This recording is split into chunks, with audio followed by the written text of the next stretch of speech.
Sada TV kembali lagi bersama kami di Tas Buku, komunitas bedah buku. Hari ini kita akan melakukan bedah buku bersama Kak Sylvia Mildani Fathihatun Najah dengan buku yang berjudul Khasiat Istimewa Manggis. Nah, bisa diceritakan Kak dari buku ini sedikit aja? Iya, khasiat buku ini tuh menjelaskan tentang manfaat buah manggis dan juga sedikit penjelasan tentang macam-macam kanker. Tapi saya akan lebih tertuju kepada manfaat dari buah manggis saja. Yuk, mari kita saksikan Tas Buku kali ini. Baik, kali ini saya akan membedah buku Khasiat Istimewa Manggis. Nah, buku ini ditulis oleh Nur Hasanah. Penulis lahir di Cirebon dan kini tinggal di Bandung bersama suaminya.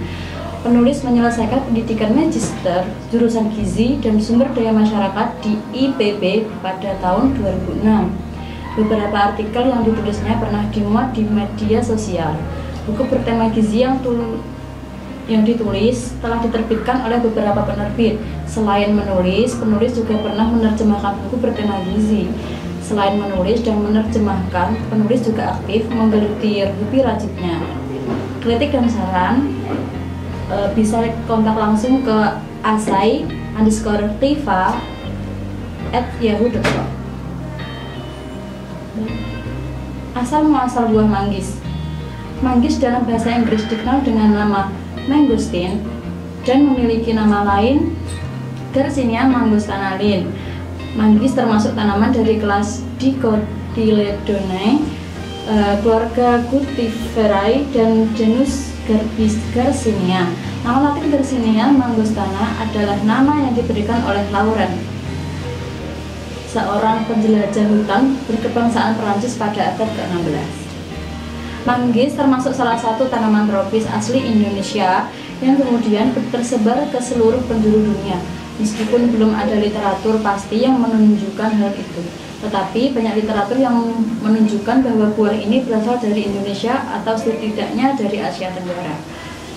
Menurut situs Wikipedia, manggis dipercaya berasal dari wilayah Sunda atau tanah Jawa dan Maluku. Lalu masuk pada kandungan dari buah manggis ini. Selain kulitnya yang dianggap berkhasiat, salah satu keunggulan dari buah manggis adalah bebas pestisida karena kulit buahnya yang tebal menjadi penghalang bagi pestisida untuk bisa mencemari buah manggis. Jika kita lihat kandungan gizinya, manggis tidak kalah bersaing dengan buah-buah yang populer seperti jeruk dan apel. Kandungan energinya yang lumayan tinggi, cocok untuk dikonsumsi setelah berolahraga karena energinya bisa langsung diserap oleh tubuh dan stamina menjadi cepat pulih. Ditambah lagi dengan kandungan vitamin B-nya yang cukup lengkap, membantu proses metabolisme energi menjadi lebih optimal. Lalu, kandungan serat manggis pun tinggi sehingga baik untuk dikonsumsi karena serat adalah salah satu zat non-gizi yang penting untuk membersihkan saluran pencernaan kita. Serat yang tinggi pada manggis dapat membantu menyerap kolesterol dalam darah dan nantinya dikeluarkan melalui feses.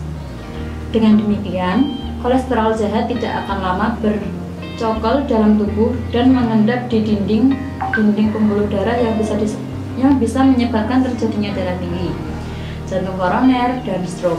Kandungan folat yang tinggi dalam manggis juga menjadikan amat baik untuk dikonsumsi oleh ibu hamil atau yang merencanakan kehamilan.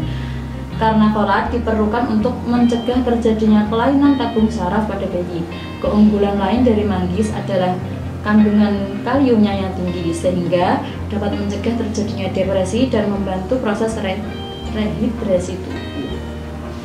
Selanjutnya, kita akan membahas tentang kanker. Di dunia ini diperkirakan ada sekitar 7,6 juta orang yang meninggal akibat kanker pada 2005. Diambil dari WHO, diteliti oleh WHO pada tahun 2005, dan 84 juta orang akan meninggal hingga 10 tahun ke depan. Kanker merupakan penyebab kematian nomor 6 di Indonesia yang diperkirakan terdapat 100 penderita kanker baru untuk setiap 100.000 penduduk per tahunnya. Mengapa bisa terjadi kanker? Teoris yang saat ini diyakini oleh para ahli kesehatan adalah bahwa kanker disebabkan oleh jumlah radikal bebas yang berlipat dan aktivitasnya yang luar biasa dalam sel tubuh, sehingga menyebabkan terjadinya mutasi seluler dan menular ke semua sel yang ada di sekitarnya. Lalu, bagaimana cara mendeteksi kanker? Penyakit kanker atau dalam istilah kedokteran disebut dengan neoplasma, memiliki segudang penyebab dan faktor pencetus serta hal-hal pemberat lainnya. Faktor resiko kanker diantaranya adalah faktor keturunan atau genetis, faktor pemicu kanker baik dari makanan maupun dari lingkungan. Kita mengenalnya sebagai zat karsinogen, lalu ketidakseimbangan hormon dalam tubuh kita, dan faktor virus yang bisa mempercepat terjadinya kanker dalam tubuh. Kita akan mengulas sedikit tentang kesaktian kulit manggis dalam melawan kanker dan bukti-bukti ilmiah yang menunjukkan hal tersebut. Setiap individu manusia mempunyai reaksi yang berbeda terhadap obat herbal termasuk manggis. Ada yang bereaksi negatif ketika mengonsumsi manggis seperti muncul alergi, batuk, pusing, diare, dan demam titik. Karena itu jika mengonsumsi obat herbal apapun jenisnya, sebaiknya kita mengetes dahulu reaksi tubuh kita terhadap obat herbal tersebut.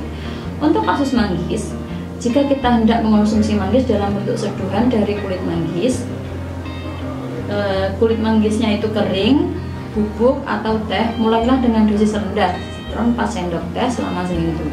Jika tidak ada reaksi, dosis boleh ditambah hingga mentok pada takaran 1 sendok teh. Tidak dianjurkan untuk mengonsumsi melebihi 1 sendok teh karena dikhawatirkan akan menyebabkan keracunan karena sesuatu yang berlebihan itu tidak baik.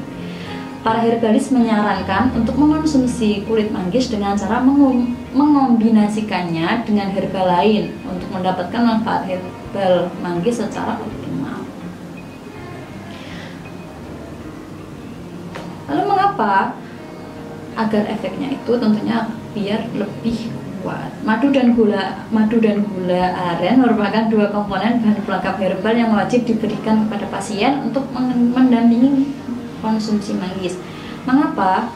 Karena madu berperan sebagai penambah stamina, penurunan tekanan darah, dan mengatasi mual.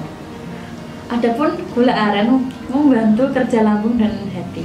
Lalu apa hubungan kanker dengan buah manggis? Ternyata manggis dapat menjadi salah satu dalam upaya pencegah penyebaran radikal bebas dalam tubuh karena mengandung antioksidan. Sekarang membuat herbal manggis. Herbal manggis dapat dibuat dengan 1. Awetan manggis berupa serbuk kulit manggis, lalu juga bisa dibuat dengan sirup manggis. Yang kedua, bisa dibuat menjadi teh manggis, bisa teh celup atau wedang manggis. Yang ketiga, dapat juga dibuat menjadi jus manggis. Nah, masuk ke bagian kelebihan dan kekurangan. 1. Buku ini sampulnya cukup menarik, lalu mudah difahami, berisi penjelasan tentang manfaat buah manggis dan penyakit kanker. Lalu penjabarannya juga meluas, kalimatnya efektif, tapi kualitas kertasnya dalam bentuk fotokopi. Terima kasih. Sekian bedah buku kali ini. Jika masih ada yang kurang jelas atau ada yang ingin ditanyakan, silahkan komen di bawah. Jangan lupa like, komen, dan juga subscribe di channel Iksada TV. Wassalamualaikum warahmatullahi wabarakatuh.